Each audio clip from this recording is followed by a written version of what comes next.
ఏమైపోయే వాళ్ళమో అంబేద్కరు లేకుంటే, ఏ చీకటి మింగునో తను వెలుగై రాకుంటే, తరాలు మన స్థితి గతులు మారక తల్లడిల్లు కథ సకల జనం, బతుకు అగ్రకుల విషకౌగిటబడి నలిగిపోవు కథ నేటి దినం.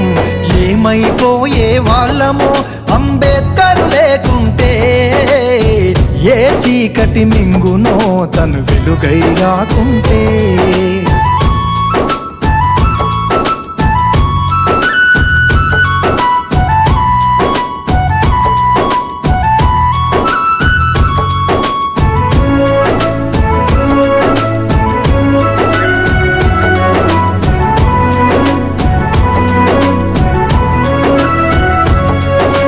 అడుగు అడుగు తను అనుభవించిన బాధను తలచి,